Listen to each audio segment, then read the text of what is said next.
Oh, hello there. Bob Johnson here with PKNW Railroad. Stay tuned for my review of these ScaleTrains carbon black hoppers.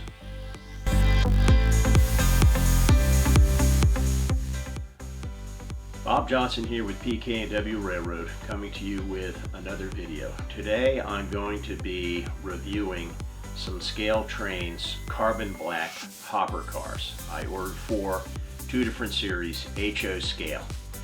Most of this video will be B-roll of the models themselves, but I want to start out with a little discussion about resources and how I did this review.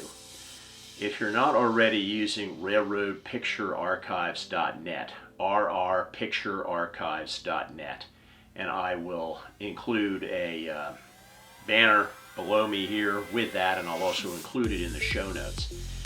This is a fantastic resource for photographs of trains.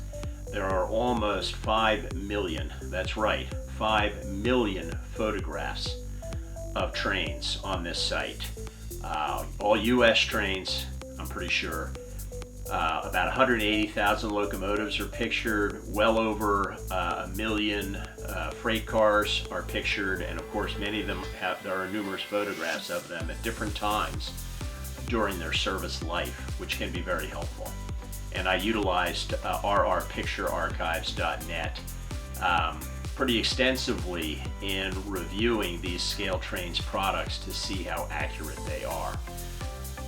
You may have to join rrpicturearchives.net, I'm not sure, but it doesn't cost anything. I'm a contributor, very modestly, but I'm a contributor.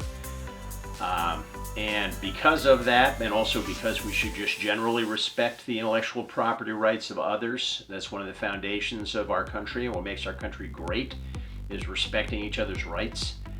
I'm not going to be showing you the pictures that I used off rrpicturearchives.net. There's one in particular that I really wanted to use, and I've reached out to the photographer, but I haven't heard back from him. So I'm not going to use his picture without his permission. I'll describe what the pictures show, however, and I really recommend that website.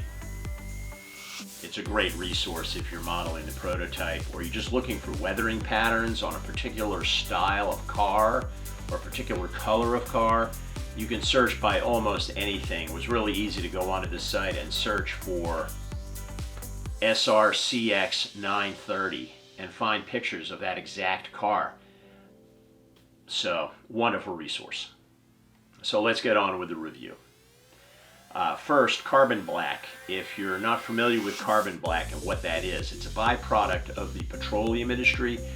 Its primary use is in automobile tires. It is added to rubber in order to make it more durable. It increases the service life of tires by something like 10 times. That's why car tires are black, because they have carbon black in them. Otherwise, India rubber is kind of brown, light gray, light brown, so it's not a different color. If you see pictures of really old automobiles, you'll see the tires are like beige color. That's because they don't have carbon black in them. Carbon black has some other uses, industrial uses. It's a pretty useful common product. It gets over everything. It needs to have dedicated cars. Everything gets black around the cars and the facilities that produce carbon black. I was near a carbon black facility in Hercules, California, because there's a Chevron oil refinery nearby, and so carbon black facilities frequently occur where there is petroleum production. So the Sid Richardson cars were particularly attractive to me, and those are the ones that I purchased. Sid Richardson Carbon is in Fort Worth. Obviously, Texas is a petroleum producing state. And when I was rail fanning in Texas, there were often cars with the big billboard Sid Richardson on the side, similar to this car, and so had to find out about those and what those were. Pretty interesting and unique rolling stock, and it's dedicated to the carbon black industry. So that's kind of the story of carbon black. I think modeling the carbon black industry would be a really cool project, and modeling a facility would be really cool. Now, keep in mind, There are two kinds of carbon black production facilities. One makes it kind of in a granular powdered form, and that's the traditional method. And for that, you need these dedicated cars. Other facilities, like the one in Hercules that I could see, do a pelletized version. They produce pellets of carbon black, which is much cleaner and is actually shipped in what looks like standard covered hoppers. So it doesn't require this dedicated carbon black type of car. But that's a little bit about carbon black. Now on to the ScaleTrains cars. Well, I'm starting out with the 4,727 cubic foot model of the Thrall carbon black car for Sid Richardson. This is the more recent of the two car styles that I got. It's from the 90s.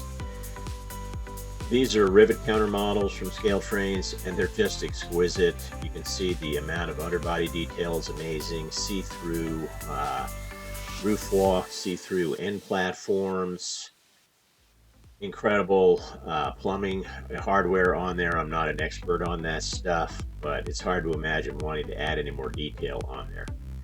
These are delicate, and so they really need to live on your layout or under glass. If you're handling them, giant hand action is going to tear them up. I did do a little damage to one car just during the photo shoot that I was able to repair.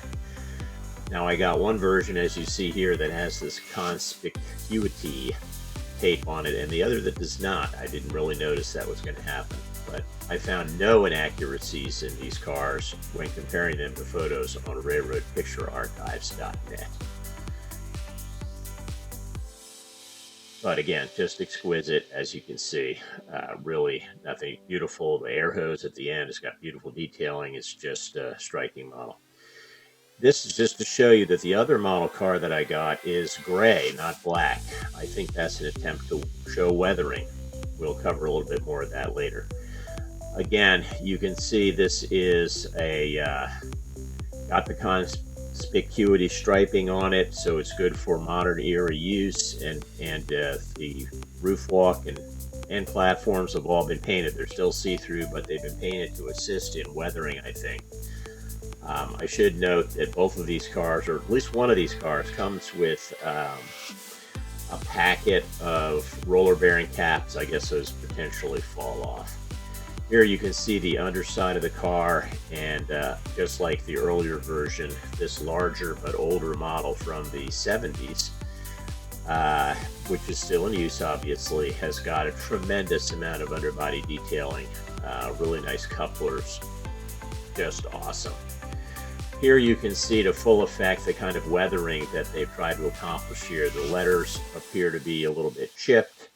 The lettering on the car is actually a light gray instead of white, and the whole car is painted this overall kind of gray color.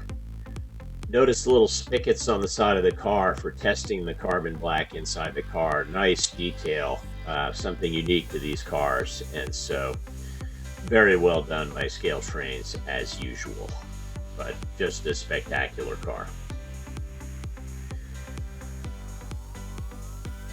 Now, I did find one problem on rrpicturearchives.net. The indicated data placard is in the wrong location based on both pictures of the cars. Now, the chipping of the lettering here is just not how the cars actually weather, and so I have to say I'm not happy with this. I may be able to weather the cars enough to resolve this issue, but this isn't how they're weathered. Here's a picture of how it actually weathers, and it's more rubbed out. It doesn't chip like they're showing, so a bit of a disappointment. Well, thank you for watching my video. If you're a subscriber, I appreciate you subscribing. If you're not a subscriber, please consider subscribing now. I'll be producing more model railroading content in the future. Until next time, this is Bob Johnson with PK&W Railroad signing off. Happy modeling.